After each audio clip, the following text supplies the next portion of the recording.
इनका आज हम जन्मदिवस मना रहे हैं तो क्यों मना रहे हैं, आखिर इन्होंने क्या ऐसा कार्य किया है, इसके विषय में तो जाने हम,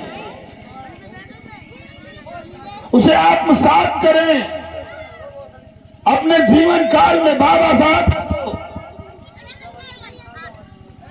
दुखों के पहाड़ को झेला, छुआछूत के पहाड़ को झेला, तो उन्हें लगा कि आने वाली पीढ़ी को मैं ऐसे नहीं होने दूंगा, जिसके लिए अपने जीवन पर्यंत वो संघर्ष करते रहे। 32 डिग्रियां उनके पास थी, 9 भाषाओं का ज्ञान उन्हें किया। मुझे नहीं लग रहा कि अभी तक कोई ऐसा विद्वान इस धरती पे पैदा हुआ होगा, लेकिन जाति के कारण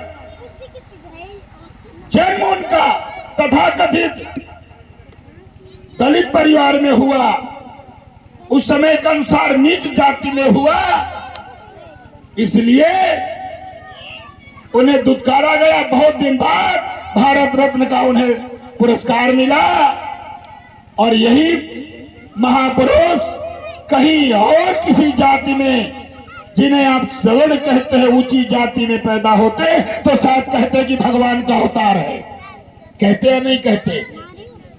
तो ऐसी भावनाएं थी। बाबा साहब ने आपके लिए ये केवल दलितों के महानायक नहीं थे, ये कहना बिल्कुल गलत है। ये मानवता के पुजारी थे, मानवता की लड़ाई लड़ते थे, असमानता की लड़ाई लड़ते थे। और उस समय महिलाओं को भी बहुत कुछ नहीं समझा जाता था, बहुत अधिकार नहीं थे। पुरुष तो पैर की जूती समझते थे। महिलाओं के लिए भी, वो केवल एससी महिलाओं के लिए नहीं, सभी जात के महिलाओं के लिए भी हिंदू कोड बिल ला करके उनको अधिकार दिलाने का काम किया। लेकिन हमारी महिलाएं भी इनको मानने से इंकार कर देती।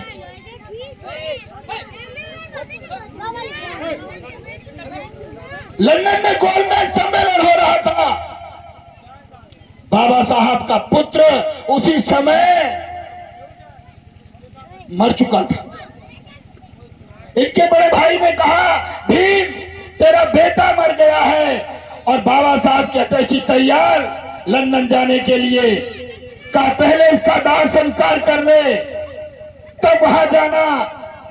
बाबा साहब ने कहा कि भाई दाह संस्कार तुम कर लो, अभी तो एक बेटा मरा है, यदि उस सम्मेलन में मैं नहीं जाऊंगा तो मेरे हजारों दलित बेटा मर जाएंगे, इनके हक और अधिकार की लड़ाई कौन वहां लड़ेगा।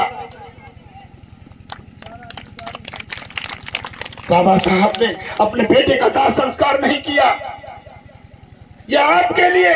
लेकिन आज भी हम आंख मूंद कर बैठे हैं, हम जग नहीं रहे हैं। संविधान में हमारे लिए तमाम अधिकार दिए गए हैं, सही रूप में वो लागू नहीं हो पा रहे हैं। जो ये आर्थिक गुलामी की बात है, ये बाबा साहब पहले कह गए थे। संविधान का 39 में कहा गया है, उन्होंने लिखा है कि राष्ट्र की संपत्ति में राष्ट्र के नागरिकों का जो हिस्सा होगा वो हिस्सा मिलना चाहिए। क्या मिल रहा है?